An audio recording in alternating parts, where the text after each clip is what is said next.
It reminds me of one time I had a warrant for my arrest in one county, and I was like two counties over, and I wanted to turn myself in that county because I heard you could smoke in there, and generally it takes a couple of weeks for them to transfer you to the other county, so I thought I'd get a couple of weeks in jail being able to smoke. So anyways, I got super high, and my buddy took me to the jail in that small town in that county, and I went in there and I said, I have a warrant for my arrest. I want to turn myself in. And he went back, came back and said, sorry buddy, we're full. First off, philosophy is a confession.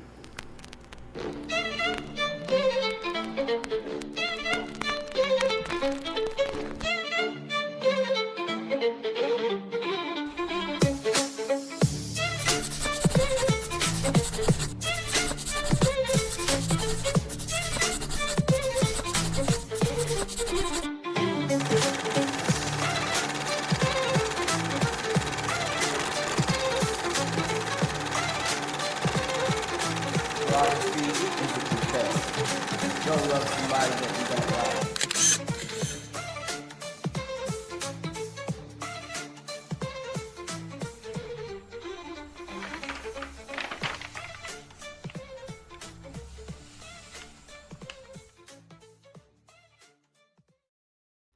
Hey, what's good, y'all? Thanks for clicking on the link. WTJ Knowledge Drops back with another reaction video for you. More on that in a second. If you're new, welcome. If you're not, welcome back. If you are a returning knowledge nomad, as always, there's not enough time to express my gratitude for the support. Thank you so much. If you are new, hello, welcome. My name is Wesley Travis Johnson. This is my channel WTJ Knowledge Drops, where I blend spirituality and science, and we just call it philosophy. I also do reaction to spiritual teachers on my spiritual journey, and I try to drop some knowledge in from my real life experiences after I have survived opiate addiction and a brain aneurysm rupture that left me paralyzed on my left hand side. So I've been through a few things, and so I can drop, if I can't tell you what to do, I can definitely tell you what not to do. But anyways, if you are, I hope you have fun, learn something, decide to stick around and become a knowledge nomad. If you do, hit that subscribe button and make sure you hit the bell and all notifications so you can stay in the loop and never miss a drop. Okay, this is part 3 of the Katha Upanishad. We did the introduction, then we did the mantras 1 through 3. This is part 3, mantras 4 through 8. And well, if you are new, once the video starts, if you back out, your device will explode, so do not back out. Alright, let's get into it. Let's learn something. Alright, part 3 of the Katha Upanishad by Swami Sarvapriyananda. Let's get it. Sorry.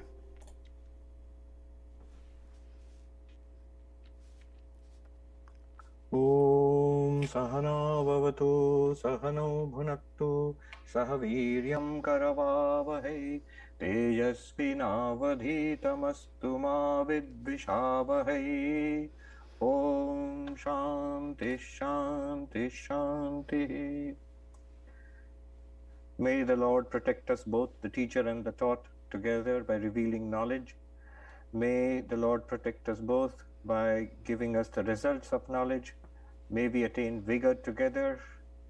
Let what we learn, what we study be invigorating.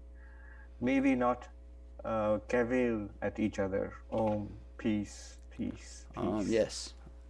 Peace, love. So let's just take a quick look at what we have been doing in Katha Upanishad. It starts up this way. Om Ushan Havai Vajashravasa Sarva Veda Samdado Tasyaha Nachiketa Nama Putra Asa Tam ha kumaram santam dakshinasu niyamanasu shraddha vivesha somanyata pitodaka jagdhatrina dugdha doha nirindriya ananda namate loka tansa gacchati dadat. Sahovacha pitaram tata kasmai mam dasyasiti dvitiyam tritiyam tanghovacha mrityavetva dadamiti. So we have just seen these 4 verses, mantras. So it is said in ancient times there was this pious Vedic Brahmin who performed a major Vedic fire ritual called the Vishwajit Yaga, desirous of results. The word Ushan means desiring results. And we have seen these rituals were primarily performed for getting something in this life or the next. And in this case, we know that that particular ritual is meant for accumulating enough karmic credit so that you go to heaven, like frequent flyer miles. So it's a spiritual ritual and not materialistic ritual. He's explained in the previous 2 that there is a difference between the 2. One, you're having fire ritual for a good crop yield, getting pregnant, becoming wealthy, materialistic things, and then you have spiritual ones where you want to fill your karma meter up, apparently. Let's see where he's going. And so something like that, you go to get to heaven. And the speciality of that particular ritual was that you have to give away everything. So in these rituals, one of the components is at the end of it, the ritvik, the priests who come and perform these rituals for you, you hire them. You commission them to perform it, and you have to give them gifts at the end of it. And in this case, the gifts are literally everything that you own. Damn, that's crazy. That's faith right there. Giving up everything you have. Nothing owns me, so I'm so free. Shout out, Brother Ali. So this pious Brahmin, his name was Vajasravasa, and he had a son, a little boy by the name Nachiketa, who was maybe 7 or 8 or 9 years old. Now,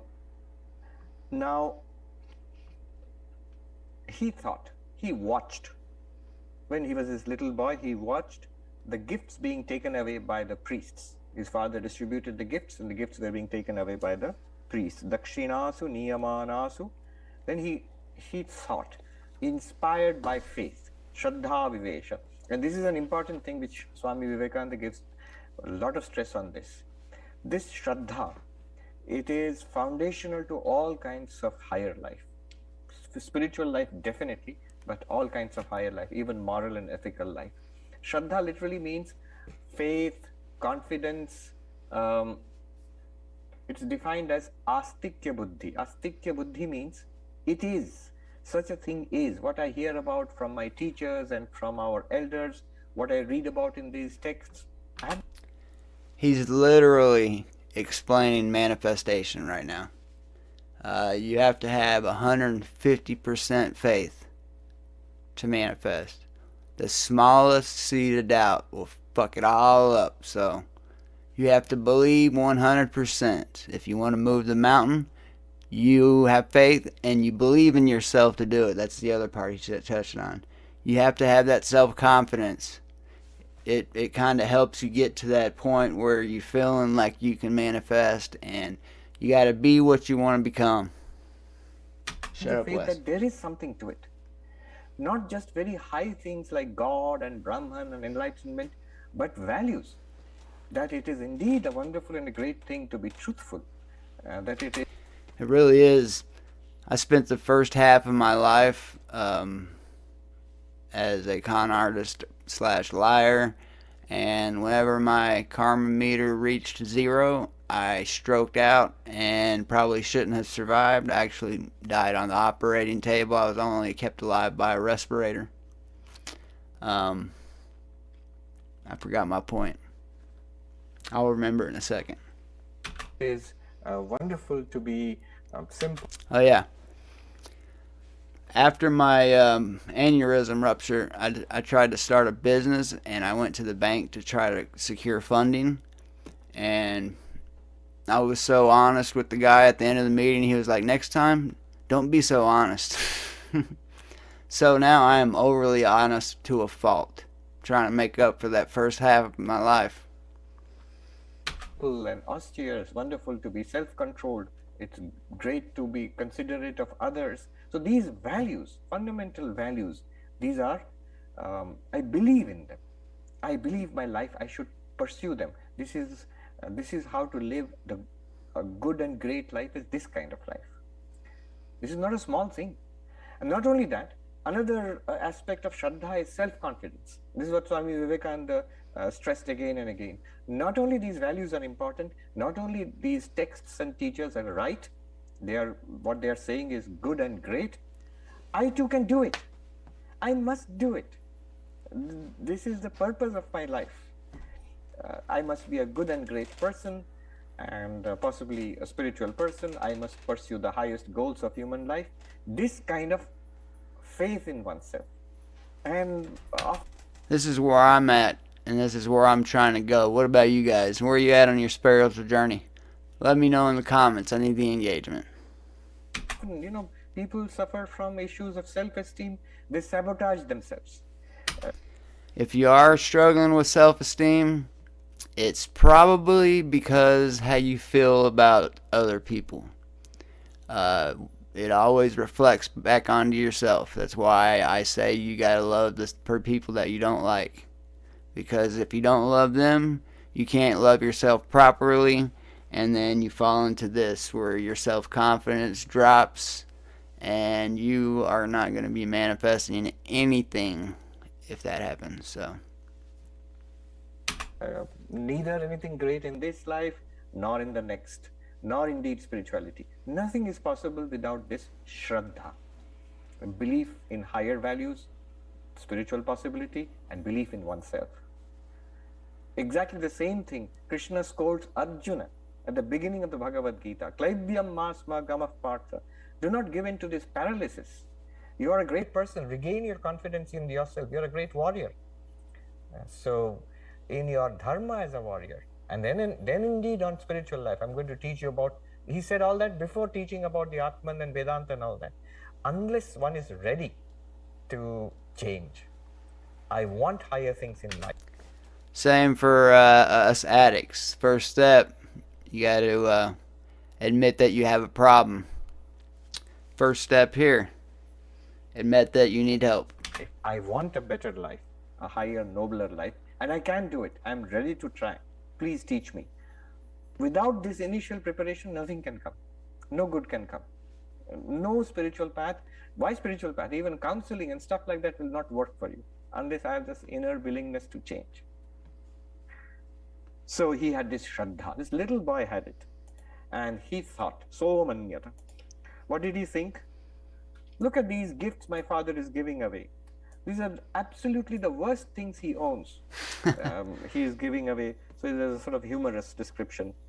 Cows which have drunk water for the last time, which have eaten grass for the last time, which have been milked for the last time, which cannot... Giving away all his trash. Damn. Well, maybe he's down to... That's all he has left. Maybe he's already given away all his prized possessions. And all that he has left is half-dead cows. Let's see where this goes. Give birth to calves. So they are old and dying, probably. One interpretation could be that the father gave away everything, and this was the last what he had, and he was giving that away too. But that doesn't fly. Because... Yeah, no. After thinking about it, the kid wouldn't have brought up that he's being a cheapskate if he already saw him be generous as hell. So then Nachiketa wouldn't have thought these things. He would have just seen his father giving everything away. But he clearly thinks that his father is doing something wrong, because he feels if you do this, my father, he's going to go to the worlds of sorrow. So the goal is to go to heaven. You firmly believe by performing these rituals and giving the gifts, you have enough good karma to go to heaven after death. Wonderful. But he will not go to heaven, and he'll go to hell by doing this. And then he goes to his father and he asks. So this is the fourth mantra. He said to his father, "Father, to whom will you offer me?" He spoke to him a second time and a third time. To him the father said, "To death I offer you." So the commentator here, Shankaracharya, he writes, so why did he say this? The Shankaracharya helps the story along. He sort of fills in the blanks. So many things I might say. How do you know? The text itself does not say this. So Shankaracharya, he fills in the blanks and makes it a more rounded story. So he's saying, what did Nachiketa think when he saw all this happening? He thought, he says that Kratu asampatti nimittam pitur anishtam phalam. I'm reading from the commentary of Shankaracharya. He says, my father will get the undesired results. He'll get into trouble by messing up his fire ritual in this way. So what should I do? Maya putrena sata nivaraniyam atma pradhanenapi. So I am his son. I'm right here. This is literally what Shankaracharya says. Nachiketa is thinking, I'm right here. Maybe I can offer myself and complete the ritual. The fire ritual can be completed. Dang, that's some faith right there. That is some sacrifice. I mean, not faith. That is some sacrificial shit right there, guys. If you have kids, you know what he's talking about. You got to sacrifice for other people, guys. You can't live for yourself. You'll be much happier being in service to other people. Be in service to other people. Perfectly by sacrificing myself. I want to sacrifice myself for my father. And so he goes and asks. So this is the motivation. What Shankaracharya wants to say is that the kid is not being cheeky. He's just pointing out your dad's. He's ready to sacrifice himself. He's saying, what you're doing is wrong. It'll get into trouble. Give me away. You can make up. So he goes and asks. If you hear me over here typing, it's because I'm taking notes, and I am, it's not that I'm not paying attention. I like to touch on things that I need to go back on and to retouch on if need be. Doing these reaction videos, it's hard to retain the info because my complete attention isn't really on it because I'm always thinking of something to say to entertain you guys. So I have to go back a lot. That's why I take notes. So that's my point. If you see me doing something, it's probably me taking notes. Shut up, Wes. And then the father becomes annoyed. Second time, third time. So that's what's happens when you ignore little kids. They're persistent. So first time you ignore them and come back. They don't get offended and walk away. They'll come back. Second time, third time, fourth time. Until his father loses his temper. And Shankaracharya says as much. What did his father think? This is some boy, this is. Nayam Kumara Swabha. The gall on this kid. Where am I going to sacrifice you to? To death. That's where I am. Son, becoming furious. The father says, this is not the nature of an innocent child. He's being arrogant or whatever. And he said, I give thee to death. Then what happened? And then Shankaracharya fills in by saying, that hurt Nachiketa. He says, Sa eva mukta putra ekante paridevayan chakara. So he went to solitude. So all this is Shankaracharya filling in. The Upanishad doesn't say any of this. The boy went to solitude and he sorrowfully thought to himself. Solitude is where it all goes down, guys. That's why Jesus went to the desert and other people went to the mountains solo. It's where you, I don't know, your antenna is the highest to receive signals for thought. And when you're alone, your thoughts are the most potent whenever you're alone. So he's probably going to come out of this isolation with some hardcore truth, wisdom. What did he think? So, verse number 5. Bahunamemi prathamo, bahunamemi madhyama, kim svedyamasya kartavyam, yanmayadya kadishyati. So, among many, I'm the best, he says. Somebody get Among this many, guy I a record rank deal. as belonging to the highest. Among many, I rank as belonging to the middling. What purpose can there be of death that my Father will get achieved today through me? Some sort of awkward construction, but it's literal to the Sanskrit. Basically, he's thinking, why, number one, why is he sending me to death? Because I don't deserve this. I'm a good boy. And so how am I a good boy? Among many, among the students, among many, I'm the first. Maybe in many subjects, I'm the first. In many ways, I'm the best. And in many ways, I'm sort of average in between, implying I'm not the worst in any case. So why is he sending me to death? I mean, he shouldn't send me to death. And then he also says, what is the purpose of all of this? And Shankaracharya fills in there by saying, there's no purpose. I understand, my dad is mad at me. That is This correct. is exactly what Shankaracharya says. The boy understands, there is no purpose actually to this. And I know, this just means my father is furious with me. But this, among many, I am the first, and among many, I am middling in between. This is Shraddha, which Swami Vivekananda liked very much. This high self-esteem. Just because my dad scolded me, I don't, break down and collapse. We have these new terms these days. You have to validate me. So, the teacher or in a job. When it comes to getting the ladies, fellas, you don't try to get validation. The more you do it, if like you keep trying and she's not really responding, the more and more you press, the least interested she is. I forgot my point. I'll remember in a second. So if you're the superior or the teacher in a school, you have to continuously provide positive reinforcement, keep validating the child. True, that's good. Oh yeah. You don't need validation. Just let synchronicity happen, and don't force anything. The universe hates when you force it. Shut up, Wes. But there's a limit to that also.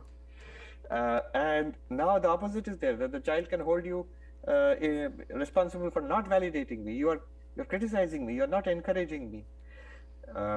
Here, look at Nachiketa. He's robust. He says, I am a good person. It doesn't matter whether my dad's mad at me or scolding me. That doesn't make me a bad person. I'm really a good person. Look, how am I a good person? Look at my life. Among so many other kids, I'm the best at certain things. And in many other things, I am sort of average. Nowhere am I the worst. I am average at a whole bunch of shit. And really, I'm not an expert on anything except being a drug addict and a con artist. But I'm average at a lot of shit. YouTube University, baby. This is a sign of healthy self-esteem. If I say I'm the best at everything, that's arrogance, or that's even like megalomania. But the idea that I have done quite well in my life, and there are things I could have done better. There are things I've done just about as well as everybody else, and that's fine. That shows I'm okay. I'm good. Humility is more important for your mental health than love is. And love is extremely important, so that should tell you how important humility is. Sorry, I forgot what I was going to say. humility is very important, and I think this is where you're going. So you don't have to be perfect. If you think you're the best at everything, it's just your ego talking. You need to strip that ego away. It's also probably holding you back from loving yourself the way you need to be loved. When we were management students, we had this subject which I liked a lot. It's called transactional analysis. In those days, it was very popular. You would go to any bookshop and you would see, I'm okay, you're okay, and all of that. So I learned it from a really good expert. He was a Jesuit priest, actually. And he taught us wonderfully. I really... but the basic idea there is the life positions that we take with each other is... The worst is, I'm not okay, you are not okay. That means I think badly about myself. And I also think badly about others. People are, you can have a checklist. They are mean, they are selfish, they are ignorant, they are whatever. I think badly about others. It's always you. You may think somebody has the attitude, but it's how you're receiving the message. It's always you. It's not the other person. It's you, trust me. Others. And I think badly about myself. I'm a loser, I'm a failure, I'm not as good as that other kid, I'm not as intelligent or as athletic or as pretty. All these things I'm thinking about myself. Or as popular. Those are so detrimental to your health, guys. Do not doubt yourself. You are perfect. You are one of of a kind. There is nobody else just like you. And we are all connected, so if you're really struggling for that love, just reach out into the air and grab some, because it's there. And it's a huge issue. Isn't it going on right now? I think in the hearings, the Facebook whistleblower hearings, one of the things she was mentioning that it seems Facebook knew it was toxic for teenagers. So it's things like that. So this is one kind. I am not okay, you are not okay. And this is the worst position. And the extreme of this position is the psychopathology, where people go out and shoot other people and then kill themselves. So you see, this is the extreme. Yeah. It's so bad, I have to kill others. And I'm so bad, I have to die. So this is the worst position. The other position is also, there are two other positions possible. I'm not okay, but you are okay. That's the second position. So this leads to inferiority complexes. And children generally start off that way. It's inevitable. When you're a little kid and you're surrounded by adults, they seem okay. That means they're powerful, they're knowledgeable, and you're dependent on them. And I seem less capable than them. But very soon you have to come out of that as you grow up. That's what growing up about. And then the other one is the I am okay, you are not okay. This leads to a superiority complex, leads to arrogance and misbehavior with others. Sometimes people in positions of power, they have this looking down on others. So this is also unhealthy. And the best position is, I am okay, you are okay. And the idea of this whole thing was that everybody should aspire to this, no matter who you are, wherever you are, spiritual, not spiritual, in an organization, in a family. I'm okay, you're okay, we're in love. By yourself, wherever you are, in whatever situation you are, the position to aspire to is, I'm okay, you are okay. I have respect for you, genuinely. I have respect for myself too. So this was the basic idea of, well, this sounds like pop psychology, but it was based on very good. It's not a coincidence that one comes with the other. Loving yourself and other people. Now, some may say that you have to love yourself to love other people, but I feel like it's the opposite. I feel like you have to love other people to be able to love yourself. And I think that's really how it is. But what do I know? Good, solid psychology done before this book became popular. So transactional analysis, it has a long history. Not so popular these days. Not many people talk about it these days. But I'm interested. Transactional analysis. I'm going to look into it. Stay tuned. But look at Nachiketa. he's got this I'm okay, you're okay position even as a kid. I'm in the middle somewhere. Some people are better than me, some people are not. I'm better than some others. And no point do I think there's anything wrong with me. So why is my father doing this? Obviously, he's angry. And then he thinks, Shankaracharya adds this, Tat pitur vacha mrishama bhoot. Let the words of my father not go to waste. Let it not be false. He said it out of anger, but now I have to fulfill it. So you might think that's a bit extreme, but truth was a very high value. And there's so many stories again. Truth is the highest value, I think. There's always a golden nugget, and I think we just found it. The kid is being impeccable with your word. That's one of the 4 agreements in the Toltec tradition, who were the shamans of the Mayans. The 4 agreements. One of them is be impeccable with your word, and this kid is literally taking his dad's words literally. Sorry. Again and again in the Puranas, in the Upanishads themselves, as you see, which sets a very high value on truth. Even here, in this day and age, Sri Ramakrishna says, one spiritual practice in this age of Kali Tapasya, he says, one spiritual practice is truth. If you can hold on to that, that purifies, that sets the, that prepares you for enlightenment. So truth is the basis for everything good in life. Obviously, ultimately enlightenment, which we'll all come to later on, but even what his father is aiming for, heaven, I'm going to go to heaven, a better future in this life, in the next life, even there, truth is the basis. And Nachiketa feels that his father is violating truth, and therefore he will not get the result he's looking for.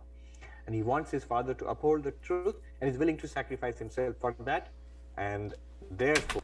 Ooh, that's poetically beautiful. Willing to sacrifice himself. Shout out to all the parents out there. He now tells his father, the 6th verse. But before we go ahead, so what's the best disciple, what's the middling disciple, and what's the worst disciple? This comes from a sub-commentator. So Shankaracharya is the commentator on the Upanishads, Bhashyakara. A sub-commentator called Tikakara, who writes a gloss, is Anandagiri. He wrote sub-commentaries on Shankaracharya's commentaries. So he helpfully supplies the information, who is the best and who is middling and who is the worst. The best disciple is the one who serves the Guru by understanding the intent of the Guru, even before being commanded. The second, the middling, is the one who waits for the command. When the Guru tells him to do something, he does it. And the worst is who, even being told to do something, doesn't do it. So that's the worst, the disobedient one. And Nachiketa thinks, I'm the best in many cases I've seen. And in some cases I've seen I'm the middle, but I've never been that other kind. And so why is my dad mad at me? Then he goes on. He goes back to speak to his father. Verse number 6. He goes back to speak to his father. Anupashya yatha purve pratipashya tatha pare sasyamiva matyah pachyate sasyamiva jayate puna. Consider successively how your forefathers behaved, and consider how others behave now. Man decays and dies like corn and emerges again like corn. So who's this saying? It's a little boy and giving a sermon to his dad. So what's his dad like? And Shankaracharya says there that his father is standing full of remorse. So he's adding color to the story, There's nothing mentioned in the original text. Shankaracharya says, Pitaram shokavishtam kim maya uktamiti He spoke to his father. What kind of father? The father was overcome with remorse. Why was he overcome with remorse? What did I say? Thus he was overcome with remorse. What did I utter? So what did he say to his father? Think, father, how your forefathers behaved. So you belong to this noble lineage of Vedic Brahmins, and they have lived this devout life for generation after generation. They have held on to the high values of truth, simplicity, keeping their word. Sri Ramakrishna gave a tremendous emphasis on this. Mon mukh ek karo, he would say. Make your tongue be impeccable with your word and your mind one. So what you're thinking, that's what you should say. What you're saying is what you're thinking, not duplicitous, that thinking one thing and saying something else. So truth, the importance of holding on to the truth. Watch how look at your tradition, look at your heritage, how they held on to the truth in ancient times. So this is already, what, 4,000 or 5,000 years ago? So he's talking about the ancients at that time. And I mean, at this point, let me just mention that whenever I say, so the Upanishads and the Vedas 5,000 years ago, and I can hear it in my head, people will go, there you go, Swami, again. Everything is 5,000 years old for you. Right. But, if you consider even the most conservative dating by modern scholarship, most conservative dating, modern scholarship. Just a couple of days back, I was listening to a talk by this professor at Oxford University, and she said that so you can date the Upanishads back to about 1700 BC. 1700 BC, if at all, you can date it. So 1700 BC, but that's still, think about it, that is 1200 years before the Buddha. The Buddha was 2500 years ago, and she says at the least these Upanishads are more than 1,000 years before the Buddha. So when I say 5,000 years, I'm saying 2,500 years before the Buddha. So give or take 1,000 years here and there. So it's not all that. So that means the Buddha probably studied these texts. So we are en route to being Buddha, guys. Let's learn. Not such a big deal. Anyway, look at the ancients, how they behaved, how they held on to ethics in their lives. And look at how people behave today.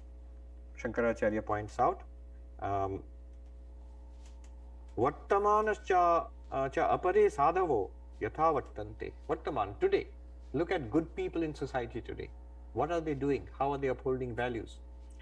And then consider what you are doing. So the kid is very direct, actually. So like many children, he can easily make you feel bad about yourself.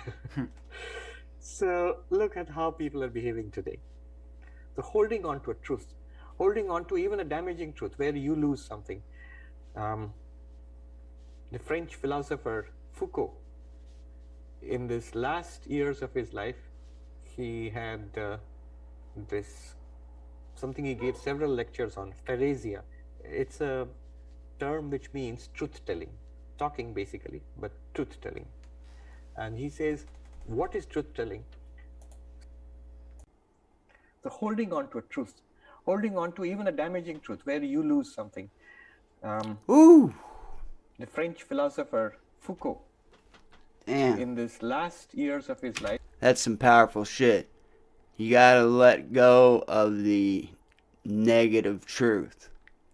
Even though it's the truth, you gotta be able to let it go because it's holding you back.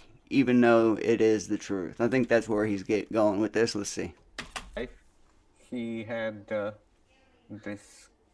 something he gave several lectures on, Theresia. It's a term which means truth-telling, talking basically, but truth-telling. And he says, what is truth-telling? Sun rises in the east, it's not truth-telling. Or the law of gravity pulls things downwards, that's not truth-telling. Truth-telling is when I tell you something which is damaging to me, for which I pay a price in terms of reputation, money, or whatever. If I can do that, then I told the truth about myself. So Truth telling is a positive thing. It's basically a confession. Philosophy is a confession. that is quite different. Nowadays, truth telling also has another connotation. What I feel about something, what my opinion is, what I think about myself, I should fearlessly say that. It's good. Nobody should put me down. But notice how this is more difficult to say something. Right now, when you say speak your truth, what you mean is say something great about yourself. Say what you feel about something. But often these feelings about something which we express are often at the cost of others. So I point out how bad other people are and how great I am. And that's I'm telling my truth. Foucault says, and 3,000 years or 5,000 years before him, Nachiketa says, you tell a damaging truth. Tell a truth which hurts your worldly prospects. That gives. Like I was saying earlier, humility is better for your mental health than love is. And I think he's touching on that right now. You merit. That gives you the strength of character. Sri Ramakrishna says, a slightly different variation on this. He says, in Bengali, যে নিজের দোষ পটপট করে বলে দিতে পারে বুঝতে হবে তার মধ্যে কিছু আছে. A person who can simply confess to one's own faults, just in an innocent way, you can tell that.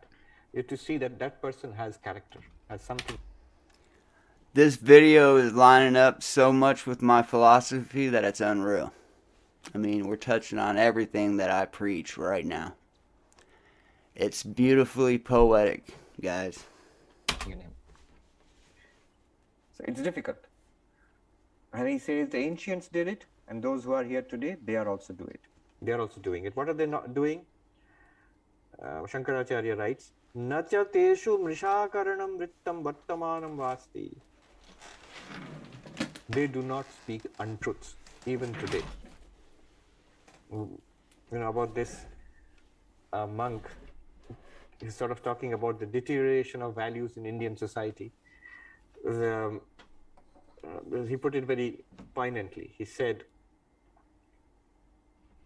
so a few generations ago, if a man from the village was called upon to give false witness, bear false witness against somebody in court, he would say, I can't do that.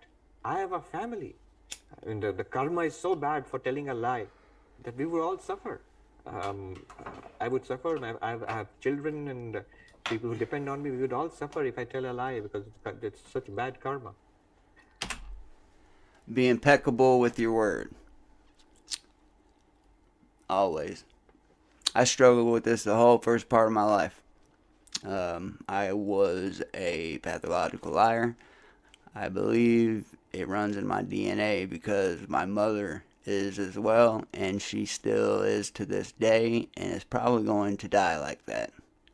Her whole life just being a liar. It's wild. But I can see how it's so hurtful because it's like it can spread out to a big ass web of bullshit.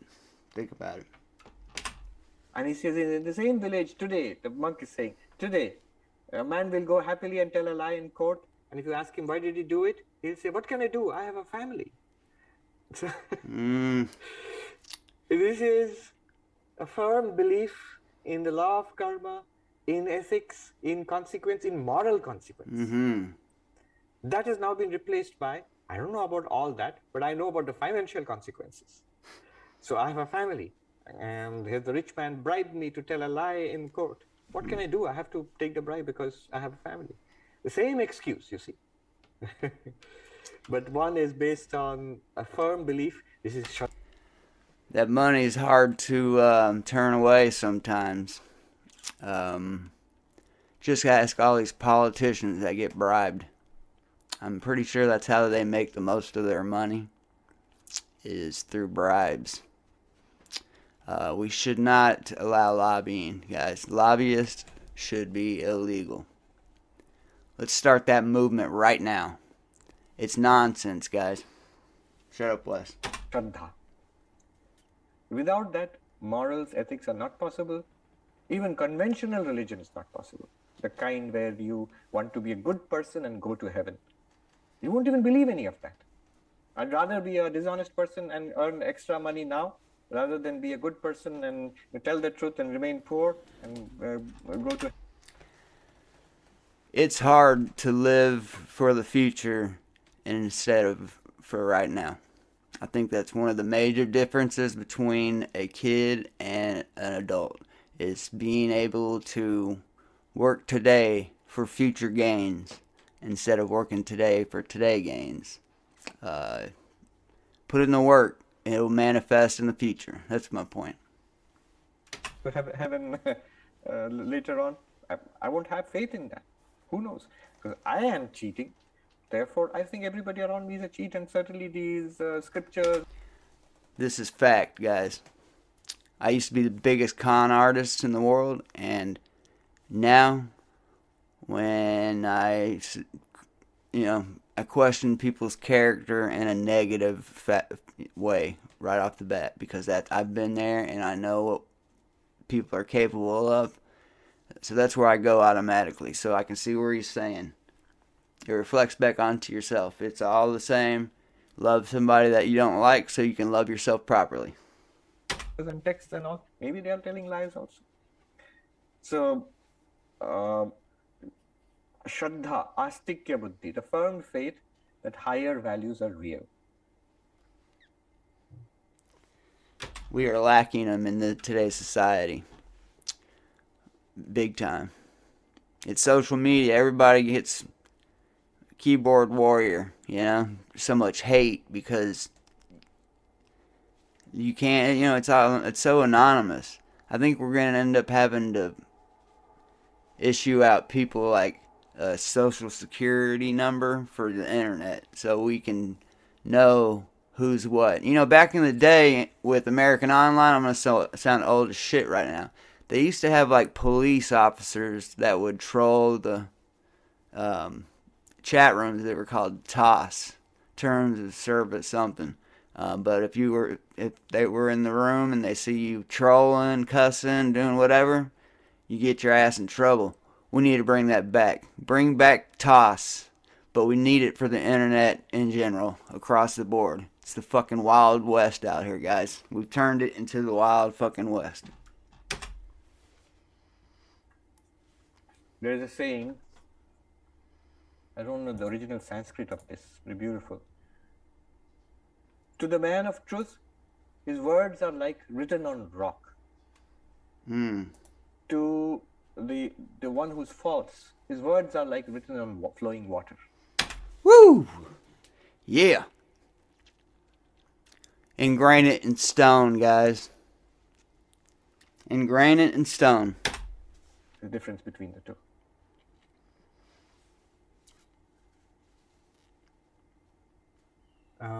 There's another beautiful incident, very telling incident in the Bhagavatam, the story of the life of Krishna. So Vasudeva, Krishna's father, and his wife, they were actually related to the royal family. The Kamsa, the king there, who was tyrannical, really like a big dictator. He was full of love for his sister and his brother-in-law. And I don't know who said it, maybe in the Bhagavatam itself or somewhere it is said. But look, if a person is without self-control, if a person is unethical, do not depend on the love of such a person. The moment his self-interest is threatened. Yeah, they're going to drop that shit. You shouldn't put your love in anybody else, honestly, because they will drop it. It's not you. You have to love yourself. You have to do that on your own. And the key to that is loving those people that you don't like. You will be able to love yourself fully and wholly because you love that other person who is just another version of you. Anyways, so love that person because it's you in a different form. Please. Please, guys, we need this big time. His love will turn into enmity for you. That's exactly what happened. When the prophecy came that the child of your sister will one day depose you and kill you, Damn. He had his sister imprisoned and murdered her children. So a person who... Damn. He wasn't fucking around, guys. Kill your whole fucking showed so much DNA love side of and the tree. respect to his sister and sister's husband becomes exactly like that. And you could exactly the opposite. And the Bhagavatam says, or where did I read it, says that you can predict it. It was not unpredictable. You look at the life of that person, what that person is, and you can predict what he's going to do to you one day. Yeah. It's kind of judging a book by its cover, though, but I know they say not to do that, but I think it's a good start. First impressions are just that.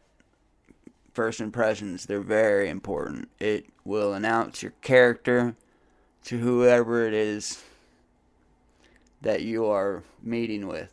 But we all are different. You're a different you to your parents, if they're still alive, than to your friends, and even you're a different person from your mom and to your dad. We have tons of different disguises, and we remember them all subconsciously. Tons of disguises. Shankaracharya comments, Nacha mrisha kritva kaschid ajara amaro bhavati. By based on untruth, by telling lies or being dishonest, no one ever goes to immortality. That means the highest goal, spiritual goal of freedom from samsara. But yeah, we need to get to that freedom. Why? How did we get stuck in this loop, guys? This loop of hell.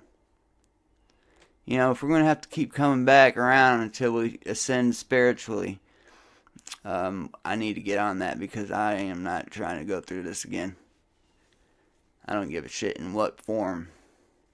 Well, if I am going to come back, I would prefer to be a tree in the Amazon rainforest and not a human being or any type of animal that could be prey.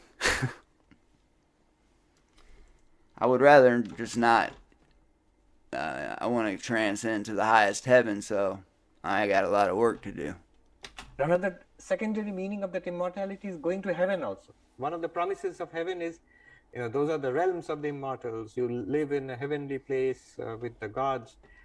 If this is your first episode here, he has explained in previous ones that there are different levels of heaven. So you can get to a heaven, but there's a higher level. And then when you're even at the higher level, once your karma meter runs out, you got to come back down anyways. So how do we transcend out of heaven? That's the question. How do we transcend out of heaven and out of this loop? Let me know in the comments. I need the engagement. What do you think?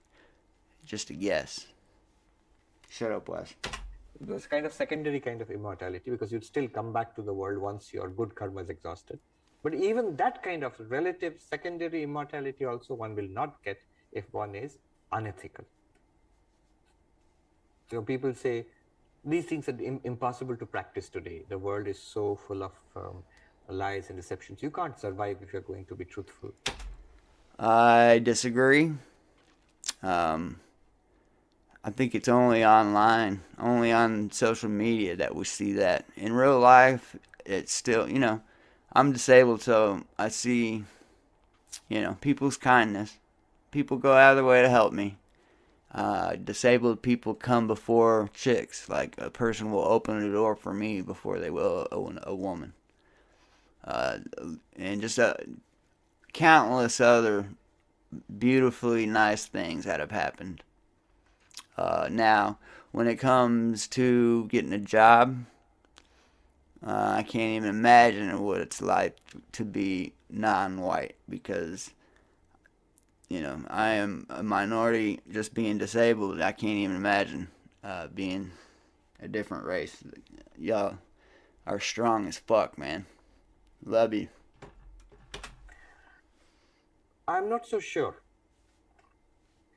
Review after review, and especially I was reading stuff on corporate ethics several years back after the Enron scandal and all the collapse. Damn, Swamiji, you're showing your age, man. That was kind of before my time almost. It was in the 90s, I'm pretty sure. G.W. Bush, Enron, I think. I could be wrong. But damn, he's showing his age right now. One thing As that am people I. wanted in corporate life from the Managers, middle management, and higher management was integrity. They didn't want you to be smart. They didn't want you to be extra clever. Great if you can increase shareholder value and all that. Ultimately, we want you to be honest with us. So integrity is valued. Now, in the business world, it's a rarity.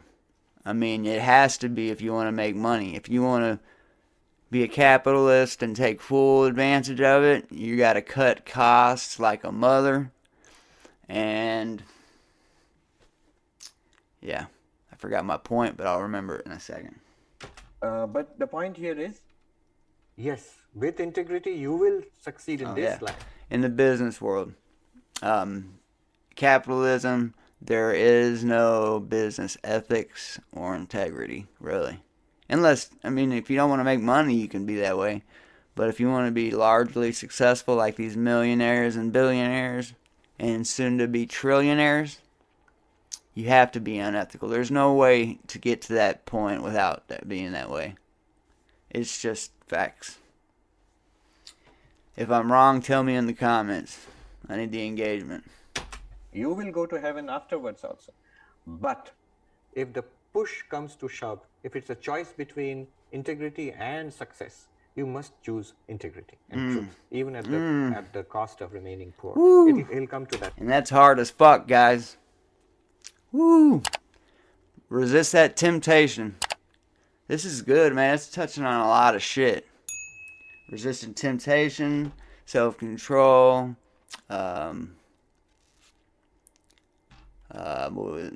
impulsiveness, you got to control that. Being self-confident and loving thyself. that's soon. Then he gives a beautiful example. Like the corn in the field, such is our life. It's pretty biblical because in the Bible, you get this corn reference, corn of the field reference again and again and again. So like the corn of the field, such is our life. Like the corn of the field. It's probably because it's natural sugar. And so it's tasty. Get you a corn on the cob. I wonder how they fixed it back in the day when, you know. I'm sure it was around before fire was discovered. So what'd they do? Just eat that shit hard as hell right off the fucking tusk? You just rip that shit off and start eating it hard as hell? Or did it only get popular once we learned how to boil water and soften it up? I wonder who thought of that for the first time. They were smart as fuck. People die, go to death. And like the corn of the field, they're reborn again. What does that mean? Shankaracharya says, Yata sasyamiva matya manushyaha patyate jirno mriyate. Just because in this life, people are dying all the time. They become jirna, they become old, and they go diseased, and then they die. The bodies die again and again. And dying is not the end of life. You'll come back again.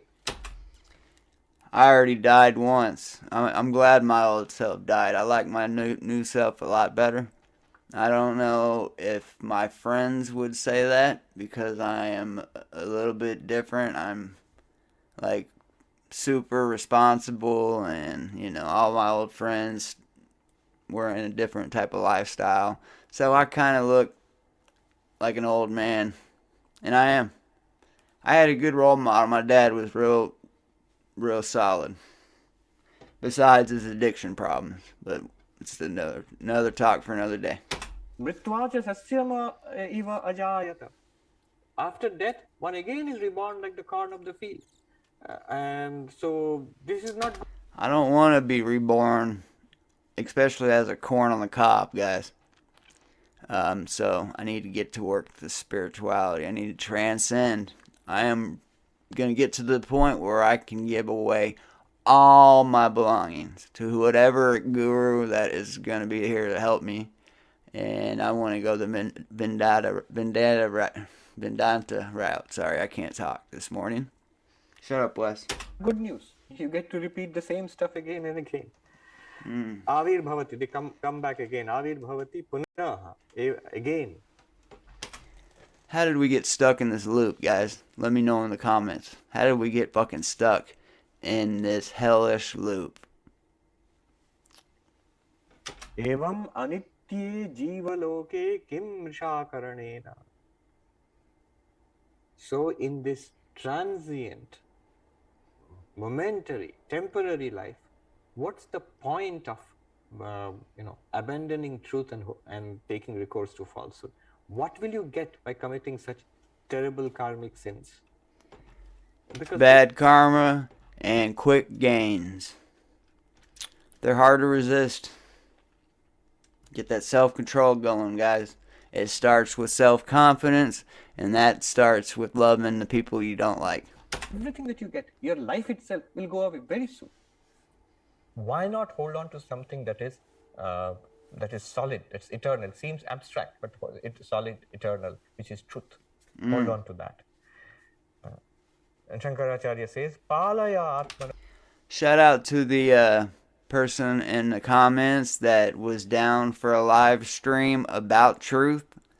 If you're watching this, I'm still down. I just need to know what is a good time for you guys, because I know you're in India. It's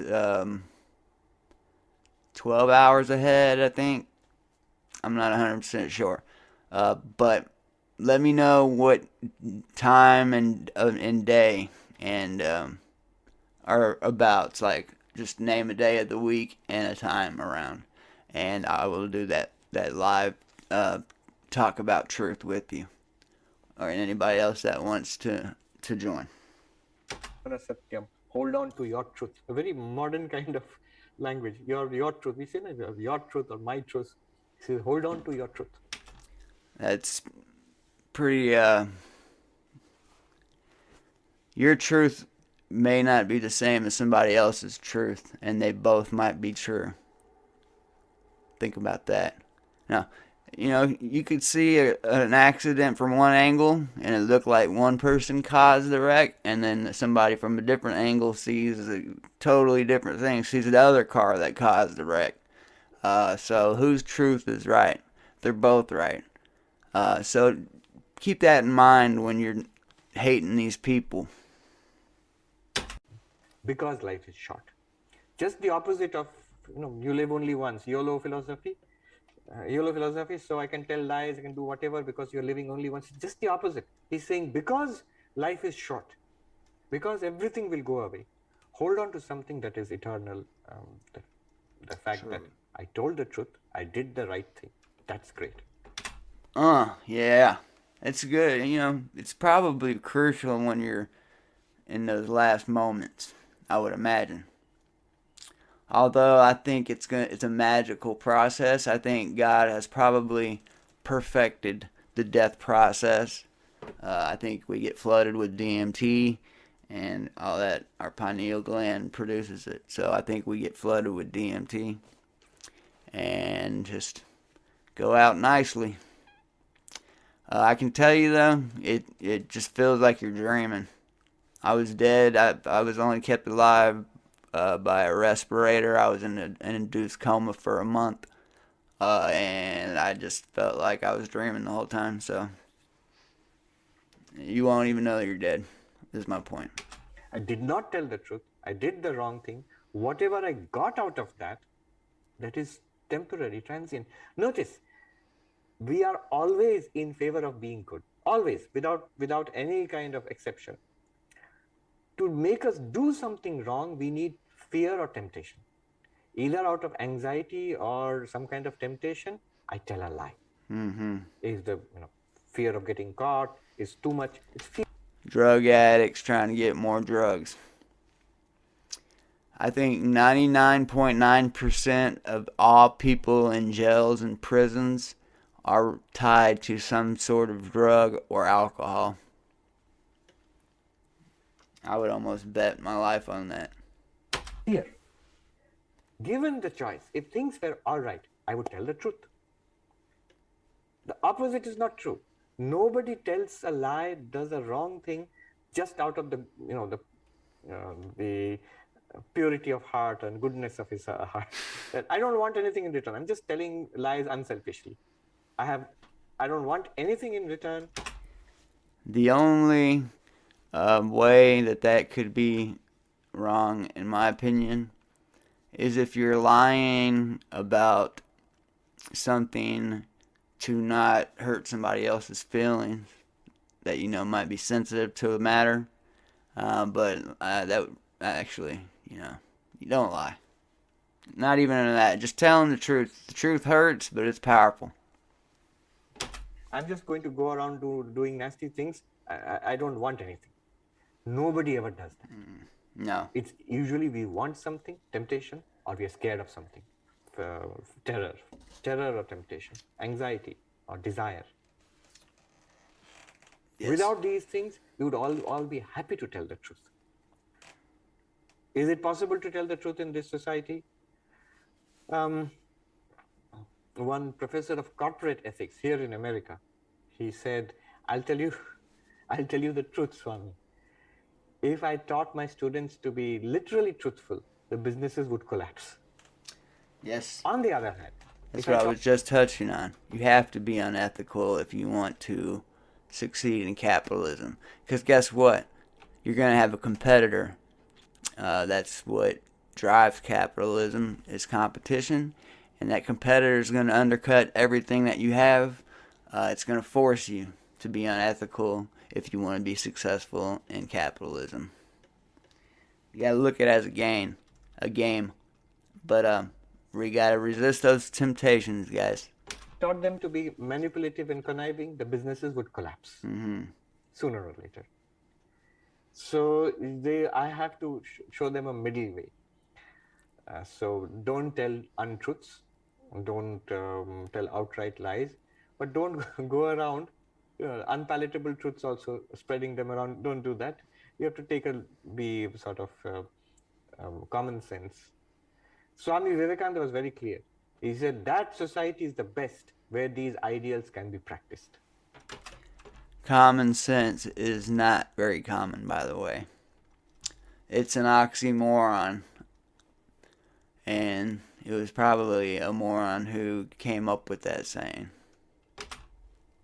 The highest ideals. But he's still a beautiful person. Truth, unselfishness. If society and organizations help us to do these things, those organizations and those societies are the best. If it is a struggle, if it is very difficult to hold on to the truth. Name a business that you have had a strong ethical experience with in the comments. Is there any businesses out there that you had an unusually positively ethic moment with? Let me know in the comments. Let's see who the good companies are out there, the best ones.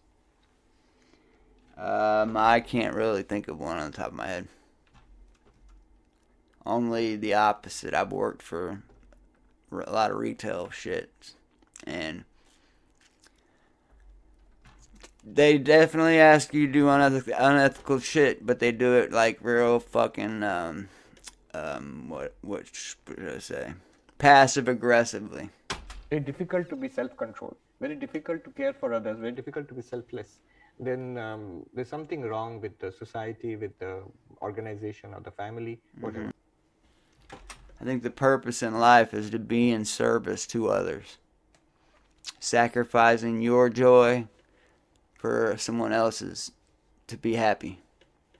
Sacrifice your joy to make somebody else happy. Sacrifice your life to make somebody else's life more beautiful.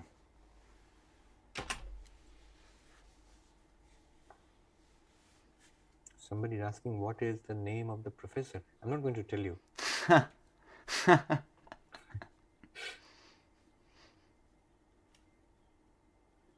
That's an unpalatable truth. Uncomfortable truth. Yes. Then what happened?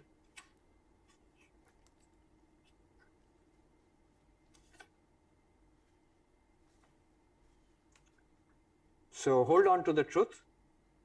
We are going to die anyway. Why not hold on to the truth? And notice, you want to go to heaven. It's only by holding on to the truth. Nothing that you get here, all the cows that you manage to save here, they're not going to follow you to heaven. So you're going to lose all of that. Yeah. You're going to get old. You're going to die, Father. And the only way you want to get to heaven, only way you're going to get to heaven is to hold on to the truth. See, you're shooting yourself in the foot by telling a lie. You are Yeah, it's like a dog chasing his tail. That's exactly what I told my mother the other day.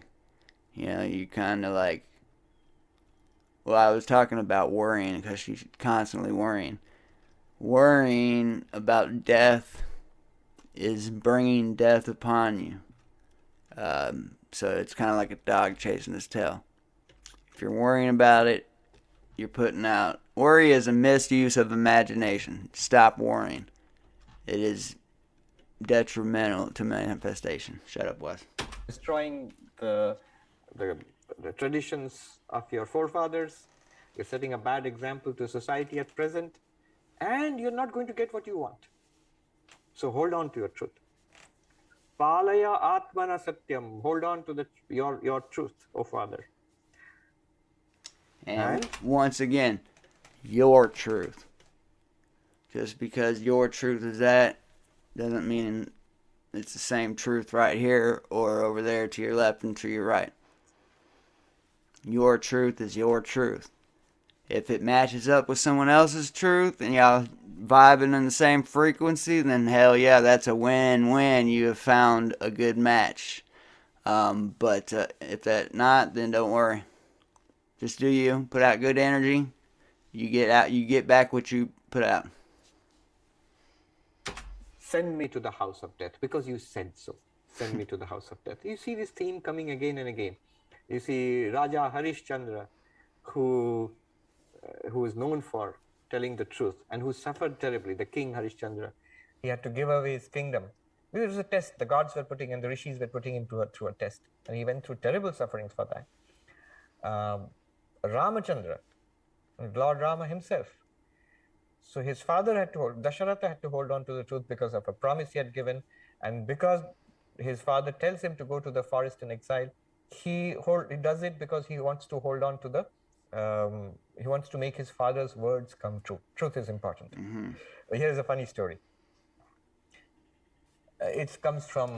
So truth inevitably brings on manifestation because people want to fulfill that truth. It's a self-fulfilling prophecy. See where I'm going with that? Like the oral tradition of Pandits. Pundits. So once I was attending this workshop on Nyaya, the Indian system of logic, and there's a school called Navya Nyaya, the neologic, the school of neologic. But neologic, remember, it's India, so the neologic is also 1,000 years old. It comes from this Tarka Chudamani of Gangesha, who lived about 1,000 years ago. So it's an extraordinarily subtle system and complicated system of logic. And we were studying, it was in Calcutta, in the Institute of Culture. A Pandit had come. So the university professors, they wanted to show the university students what a traditional Pandit was like. So they got a traditional Pandit of Navya Nyaya, Anjaneya Shastri. I still remember. So they flew him over from Benares. He stays in Benares. They flew him over to Calcutta to give a talk to the university students. I remember there were Jadavpur University students there in that workshop. I was also there. So the Pandit was a very interesting character. The day before the talk at the Institute of Culture where I was staying, I saw this rather strange-looking gentleman who was wearing a vest, not a shirt, and a dhoti. And I immediately realized this must be the logic, the Pandit of logic. And he was rushing around. He said, "Swami, can you give me some water of the Ganga?" I said, "Yes." "Are you Anjaneya Shastri, the Pandit?" He said, "Yes, I've come for the..." So I said, "Oh, you've come. I'm so glad you've come to give us a talk on logic." And he said, "Oh, logic? No. I'm not interested in that. That's just an excuse. I want to go to the temple of Kali, Dakshineshwar Kali. So this is my chance to come to Calcutta so I can visit the temple and worship the Divine Mother." So you see the traditional outlook. Professor is having him over for a workshop. And he says, that's just an excuse. I get a free plane ticket to Calcutta and then I can go to worship Kali. So he comes to the class next day. Work smarter, not harder. And he has to speak in Sanskrit because he doesn't know English. So the whole talk was in Sanskrit, I think a little bit of Hindi in between. And I had the feeling that the university students were feeling a little superior to this person who couldn't speak English maybe. When he started teaching, oh my God, all those old texts, the commentaries and the sub-commentaries and the sub-commentaries, he has it all memorized. Holy shit. It's like a torrent coming out of it. And we had all handouts. We had all left. That's insane. Intelligence is only 50% awareness and 50% memory. So if someone has your complete attention, you're aware, and by being aware, your brain will help you compact that bit back to remember it. So 50% intelligence, 50% awareness, 50% memory. That's all intelligence is. Flipping pages here and then trying to follow him because he was moving so fast, and the whole thing was memorized. It was such an impressive demonstration. People were taken aback, they were stunned. And then he said, look, logic, Nyaya, should always be studied with Vedanta, with the highest teachings of spirituality. To realize, to attain enlightenment is the goal. I've been balls deep in Vedanta for about 6 months now, and I'm loving every second of it. It's pretty dope, yo. Check it out if you haven't yet. But if you're watching this, you probably have, so I'm going to shut up. To help that, you need logic to study Vedanta. That much. That's the point. And he could see people were a little skeptical. Modern students, so we are studying logic as logic. I mean, who wants enlightenment and all that? So he said, let me tell you a story. When the Lord Rama was exiled from his kingdom, he went with his wife Sita, Mother Sita, and his brother Lakshmana to the forest. And then he reaches the ashram of Gautama, the sage Gautama. He reaches the ashram. Now, sage Gautama is the founder of the system of logic. He is the one who has written the Nyaya Sutras. So he is the grandmaster of the Indian system of logic. So he reaches that. Now you can imagine they are workshopping this new thing their master has come up with. It's called logic. They have discovered this thing for the first time. And they are all the students, you can imagine the novices in the ashram, they're all full of it. That what is this wonderful the subject our master has discovered, or invented, it's called logic. Gautama, who is himself the writer of this, the sutras of logic, he is the master of logic himself. He notices... Logic is important, guys. I have to, like I was just saying a second ago, it's the internet is the Wild West, and we've been rewarding the wrong things for way too long.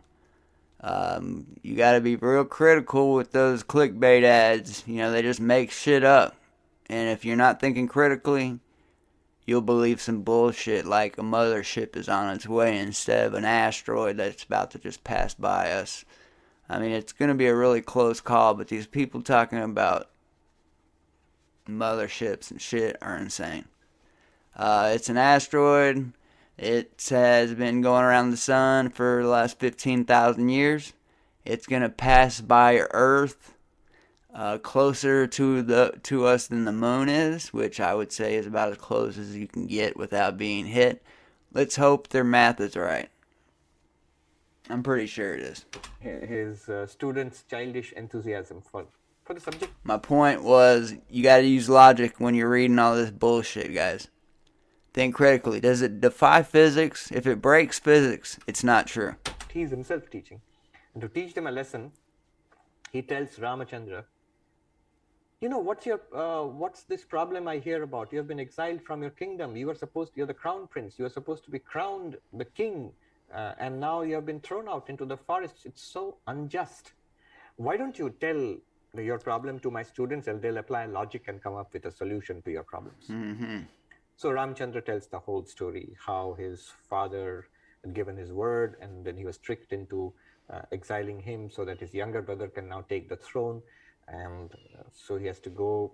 Today he's a beggar. He doesn't have anything. Yesterday he was the crown prince, and his wife has chosen to follow him into poverty and hardship. His younger brother is loyal to him. That's how you know it's real love. Would you live under a bridge with that person? Would you? If it's yes, that's true love. If it's no, you're just in it for material shit, and shame on you. And that's why they are here. So they decided to do the best they can and live in the forest. Fuck it. So the students get together, they brainstorm, workshop, what do they call it? Focus group. And then they come up with a solution. And they say, Ramchandra, we've got the perfect solution. You go back to Ayodhya, your kingdom. Put your father in, put your father in jail. And we can clearly see you are qualified to be the king. And it is for the good of the kingdom. It's not for your own sake. Clearly, you'll be a much better king than those other people. And so for the good of the kingdom, for the good of many, it's perfectly justified. And what your father and the other people in the court have done is completely unjust. So just throw them into jail. And don't worry about this, promise and truth keeping and all that. The whole point is to do good to society. So this whole thing, game theory, we have gamed the whole thing and it comes out very well. And Gautama, who knew this would be the result, he smiles and he looks at Ramchandra and he asks, well, Lord, what do you think of this new system of thought I have invented? Logic. Ramchandra smiles and he says, Shrigalatvam bhaje. He says, those who have mastered this system of thought, in the next life they'll be born as foxes and jackals. So this is the Pandit. He's himself a Pandit of logic. I think because logic makes a lot of the weird shit that happens in this place seem fake or not real. Because if you're trying to think, how the hell do we send a fucking music album or a game through the air? You don't even need a physical copy anymore. If you're trying to put logic to that, you can make it seem real fucking weird. So I think that's where he's getting with this, as logic being a downfall. I can see it. But still use it, please. He told this story to the stunned gathering, Don't be over fond of your logic. There is a purpose to this, and the purpose is higher life, of spiritual, ethical life and spiritual life. Logic by itself guarantees you a rebirth as a fox in the next life. Wait, I wonder if you combine it with Vedanta. It's kind of what my channel is about, spirituality meets science. So let's see where he's going with this and see if he fulfills my prophecy here. So he said it is a tradition among all of us traditional Pandits that Vedanta and logic, they go together. Grammar, logic, in textual interpretation, they're all there for helping Vedanta, for getting... Thank God. So use logic, but just use it with that bottom layer of spirituality, Vedanta. We're all connected. Everything is one. Everything is divine.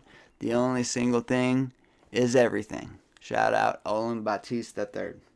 Enlightenment.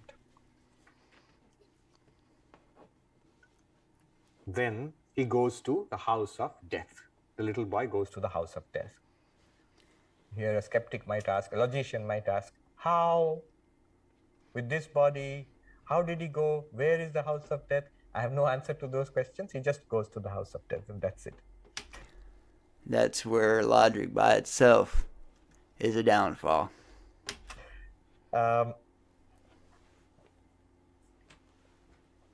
Then what happens?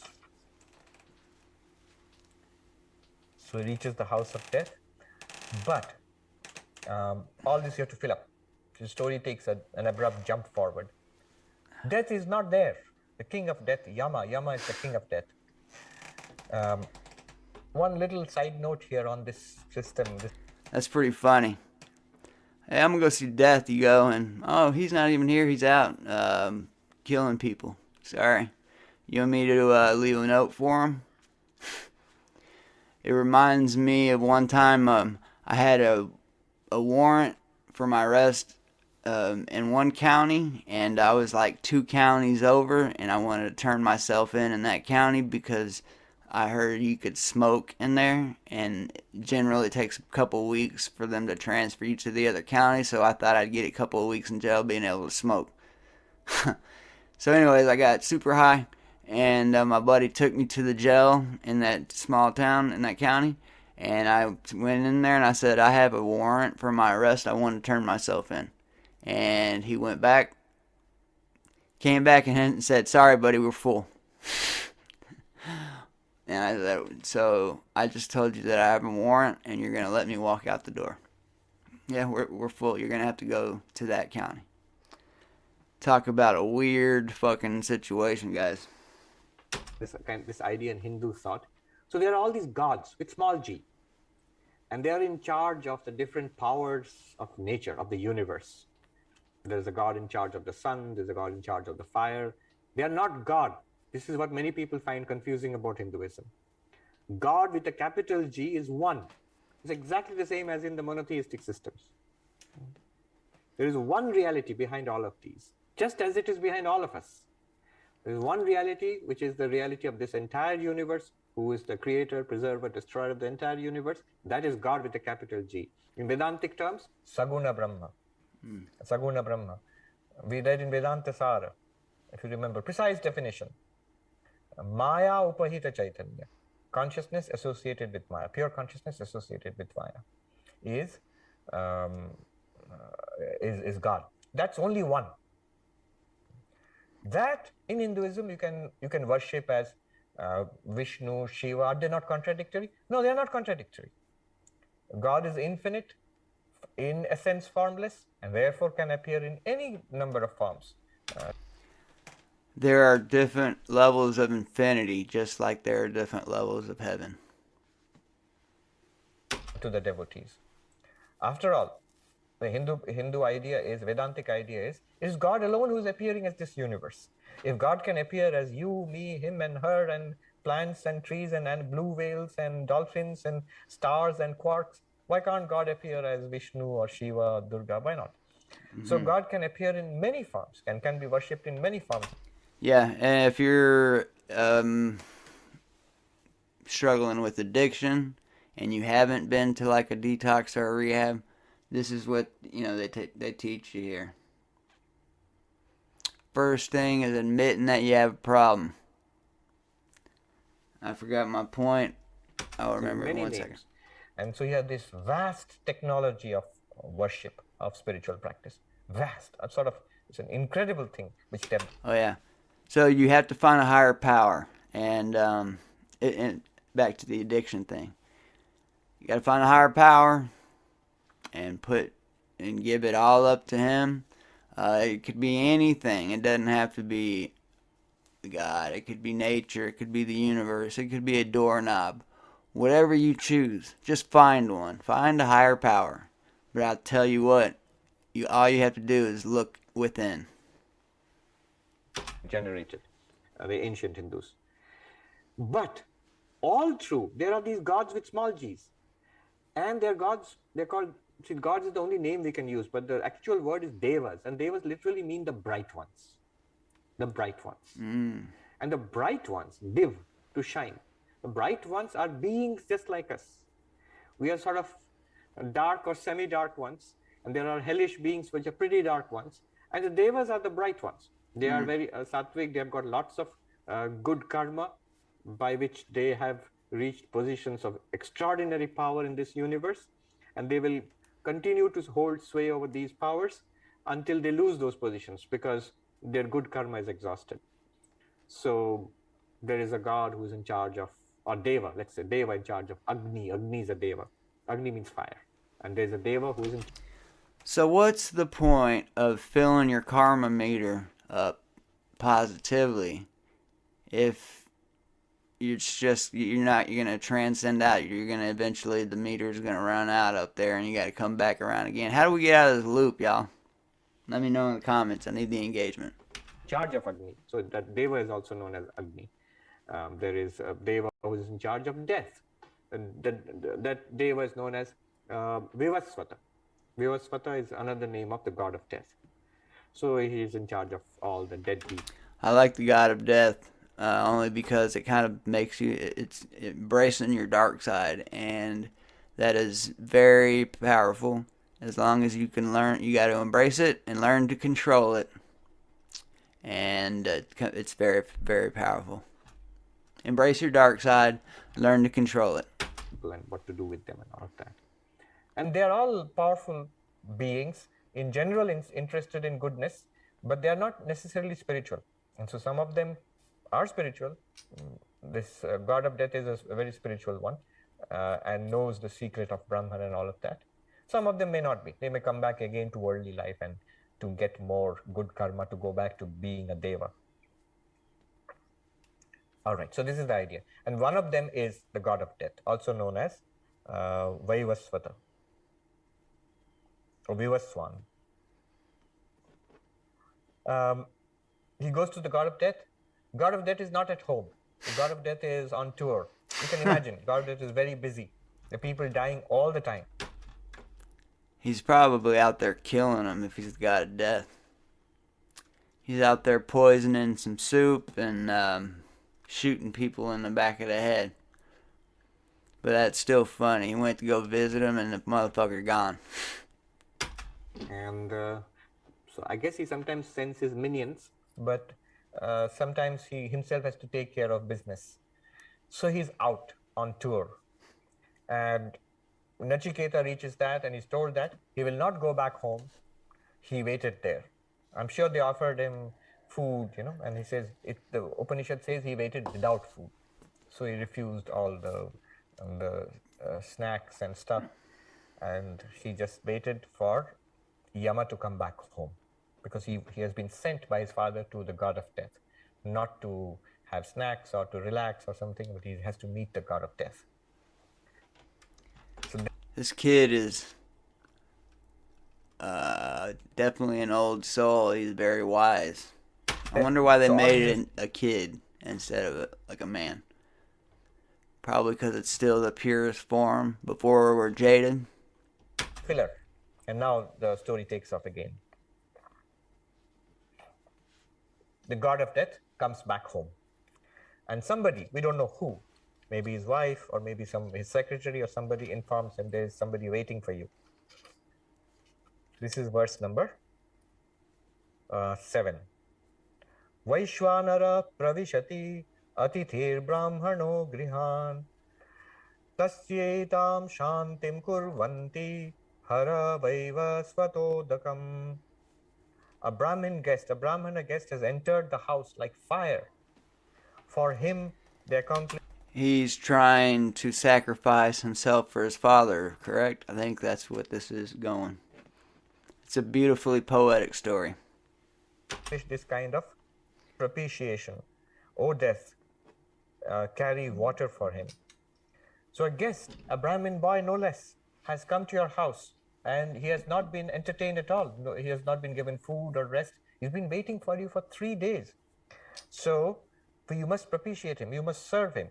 You must receive him with all ritual and dignity, and carry water for him, like water and other offerings. O death, carry the offer him water, refreshments, whatever. Vaishwanara pravishati. He enters your house like fire. Why does he enter your house like fire? The 8th verse says, what happens if you don't take care of a guest who has entered your house? So notice, it's a story, but so many things are being taught with the story. The importance of Shraddha, the importance of truth, the importance of keeping one's word, the importance of good karma, which comes from looking after other people. So here is the 8th verse. I'll just read it and we'll take questions. 8th verse says, so what happens if a guest enters your house and you don't take care of him? Asha pratikshe sangatam sunritam ishtapurte putra pashungscha sarvan etad vringte purushasya yasya nashnan vasati brahmano grihe. If in anyone's house a Brahmana guest abides without food, that Brahmana destroys hope and expectation, the results of holy association and sweet discourse, sacrifices and charities, sons and cattle, all these of that man of little intelligence. So basically, all your good karma is lost if you mistreat a guest. Dang. All you people up north in the United States need to take some notes. Down here, we got this what's called Southern hospitality. We generally tend to take care of our guests pretty well. I don't know about our northern homies up there. I've never really been up there, so I don't know. But from what I hear, it gets a little bit more rude up there. It's probably because there's so many damn people in such a small area. I'd be rude too. All right. We'll go on from that point next time. So now the Lord of Death is going to speak to the little boy, and the story really it becomes really intense because he offers him 3 boons. You stayed here for 3 nights and you suffered outside my gate. I'm offering you 3 boons. And then you see what Nachiketa does. There's more humor there. There's lots of stuff to learn. And finally, there's Vedanta. There's Vedanta at the end of it all. We're teaching about Atman. Again, you see the difference between this and the Mandukya Upanishad. The Mandukya Upanishad is singularly colorless and humorless. It gets down. He keeps bringing that one up. I am dying to dig into it. I think after I go through these lectures, which I think I'm not even close. I think there's probably like 20 of them on this one. I don't know. I haven't really looked. I'm just guessing. There are 2 others that are older than this supposedly that I'm going to touch on, and then I'm going to go to the Mandukya because it keeps getting brought up, and he keeps saying it's all business, and I love all business. I like to learn. Throw me in the fire. I learn by making mistakes. To business straight away. All right. Let me see the questions. Prabir Basu is saying, are there different interpretations of this peace mantra? Not very different. Why would you say that?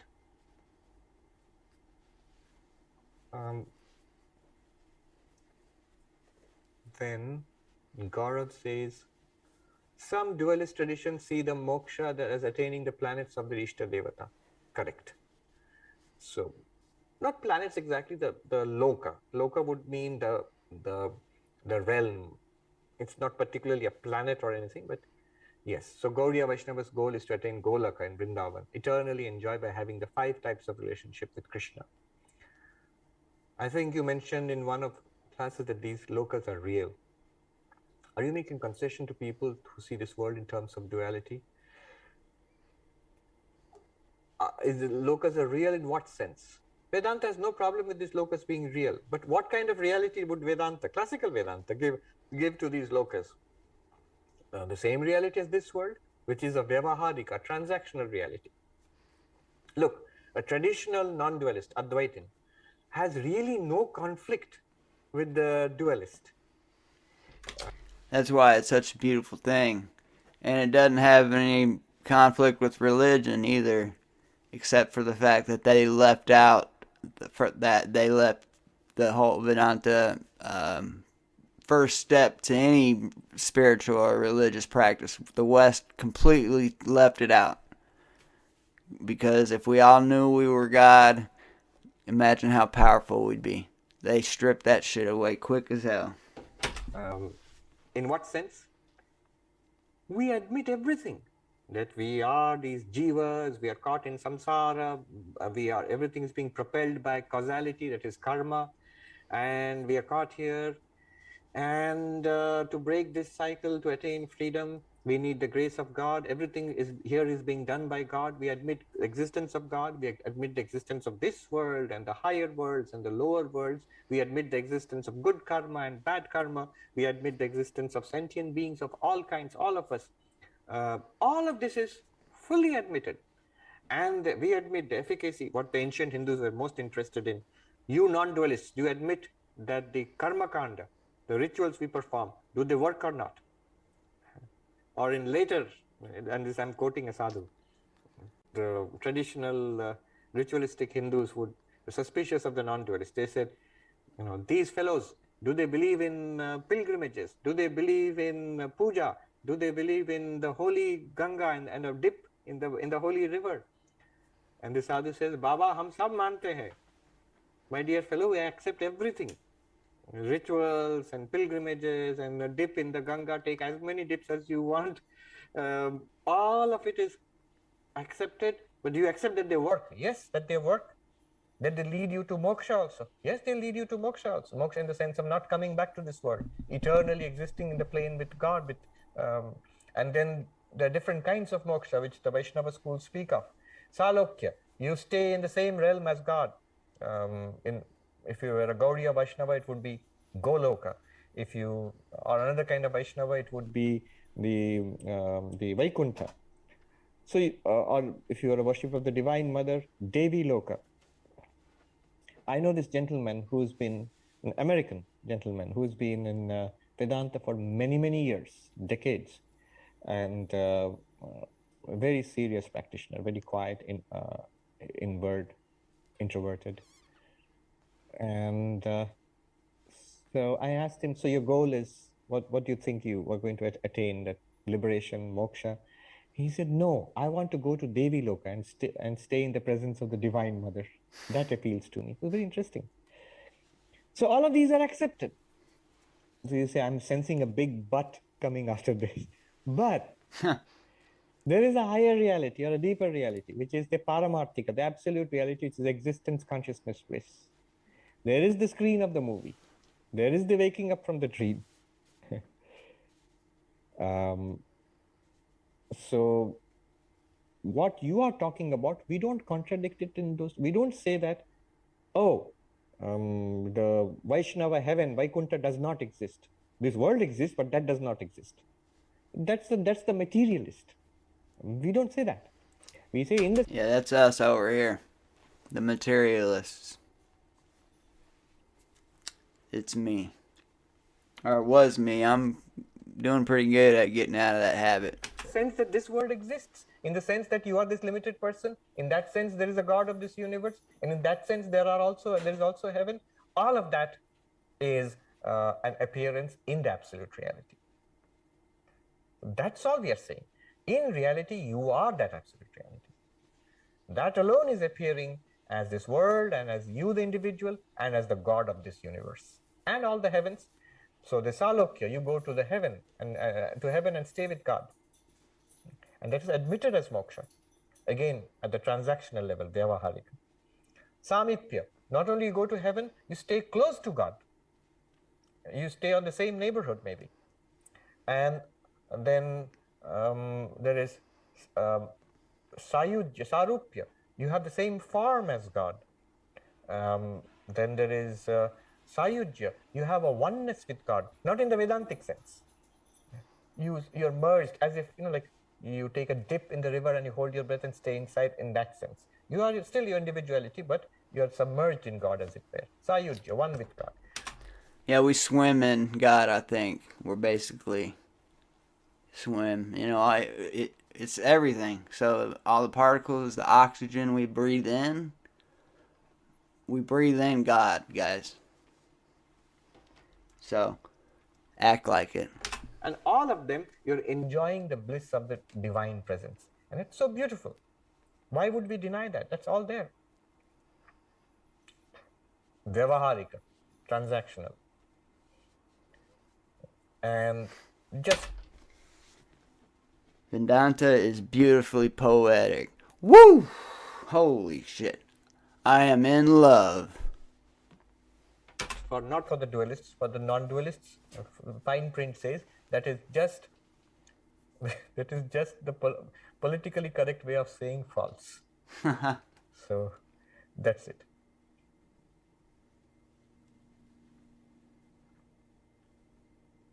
I think, Gaurav, what he's saying, after understanding Advaita Vedanta from him rereading Bhagavatam, I'm finding conclusions of Bhagavatam are purely Advaitic. Yes, correct. You'll see many classical Advaitic teachers, they happily study and teach the Bhagavatam. Many. They see no contradiction at all. It's a beautiful text which beautifully synthesizes, harmoniously synthesizes knowledge and devotion. Correct, I agree entirely. Yes, a beautiful thing Abhijit has mentioned. When you meet Swami Vivekananda, when Josephine MacLeod, she says, when I met the Tsar of Russia, she was quite a socialite. So when she met the Tsar of Russia, she said, I felt how great he is and how small I am, how insignificant I am. But when you met Swami Vivekananda, she herself says, when you met Swami Vivekananda, you would feel how great he is and how great I am. Yeah, this is a beautiful example, an excellent example of I am okay, you're okay. And Swami Vivekananda would inevitably bring anybody who came into contact with him to that level of self-esteem and self-awareness and faith in oneself. Ooh, that's a good goal to work towards. To be able to do that to anybody you come across. I am good, you are good, we are good. I love you. Yes. It's the name of Yama. Vaivasvata. Vaivasvata is one Manu and also the name of Yama.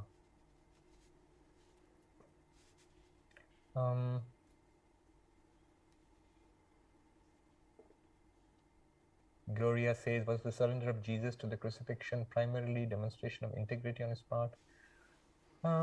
You could say that, regardless of the political and religious implications. I never thought of it that way.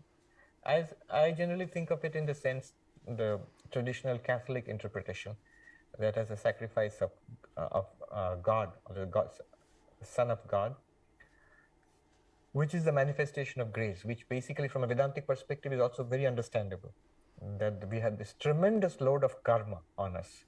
All the teaching and all of that doesn't seem to ultimately work unless we get a push, a help from God. And so an avatar is somebody. It's called a kick in the ass, and life loves to do it. And I think you have to kind of go through shit like that to reach the highest spiritual level. Because as I say, philosophy is a confession. And I think spirituality is a confession as well.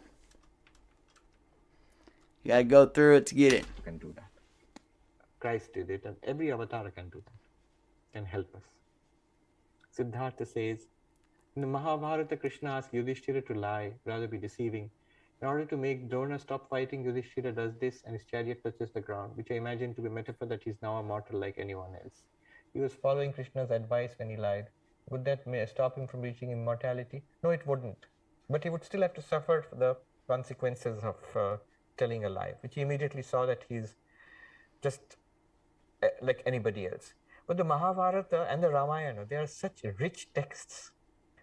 I was telling somebody that Upanishads, which we are reading now, or the Bhagavad Gita, they are very neat texts in the sense that they tell you the philosophy and spiritual practices. But when that Upanishad meets life, Gita meets life, then you have Ramayana and Mahabharata, which are much more messy and complicated texts. And that just shows you life is not going to be as neat as Aparoksha Anubhuti or Drigdrishya Viveka. Right? Neat, not neat is an understatement. It knocks the shit out of all of us. Nobody's immune, and it doesn't discriminate. Life is rough, guys. Don't complain. You're preaching to the choir. It's going to be more like Mahabharata or Ramayana. All right, we'll just take a comment from Prabir Babu and wrap up here. Okay. Maharaj, first of all, Pranam. First of all, that was a mistake. I confused it with another mantra. But I just wanted to tell you about, you were talking about the highest relationship in Guru and Shishya is when the Shishya can the disciple can actually predict what the guru is thinking. And that's So the best kind of disciple, yes. So there is a talk by Swami Siddharanandaji on Swami Virajanandaji, who he was serving. And he says that he had a very difficult time to satisfying Swami Virajanandaji until he realized that he has to predict what he wants to do. And ultimately he did that. Right. It's a very beautiful talk that if you look at, it's available on YouTube, I think. Yes. Swami Sridharanji speaking about his reminiscences of senior monks on Swami Virajanandaji. So notice, it's not that the guru needs all this. It's just a way of training the disciple. Swami Brahmananda once, he would scold his disciples very harshly for small things. And then once he explained why he did that. He said, if you disobey me in small things, one day you will disobey me in big things also, in great things also. The spiritual instructions will not work unless you follow me implicitly. Okay. Om Shanti Shanti Shanti Harihi Om Tat Sat Shri Ramakrishna Arpanamastu. All right. I'm just going to roll into the conclusion right now. First take, Jake. What do we learn here? Beautiful story. Beautifully poetic Vedanta. Be impeccable with your word. Be 150% faithful. Live life in service to others. You can sacrifice yourself to improve other people's lives. What else would we learn this thing? Just be a good person. Karma meter will fill up, and just remember, even when it fills up and you go transcend to the highest level, it still will run out and you'll have to come back to the loop again. But if you made it this far, thank you so much. I really can't express my gratitude enough for the support. If you'd like to support it even more, please consider subscribing and becoming a knowledge nomad if you haven't yet. If you do, remember to hit the bell and all notifications so you can stay in the loop and never miss a drop. Hitting the like button is free. Sharing it's free. Telling a friend is free. If you would like to help a little more, if you're feeling generous, I am unemployable and I do not have an income, and the way our system is set up, if I do get an income, I lose all my disability benefits. So if you would like to help out, please consider subscribing to my Patreon. You get early access to all the videos. I do live Q&As over there. Also, I have my cash tag is in the link or in the description. If you feel generous enough to donate to help me live my life a little better, I could definitely use the help. I hate asking and begging like this, but you gotta do what you gotta do. Anyways, thank you. I love you guys. Thank you for making this far. I think I'm gonna take a break on this series for next time and do a TED Talk. I want to go down the science route one time, and then I'll pick up again on this. But anyways, thank you again. I love you. Go love somebody that you don't like so you can love yourself properly. And we can all transcend out of this bitch. Alright, I love you. See you next time.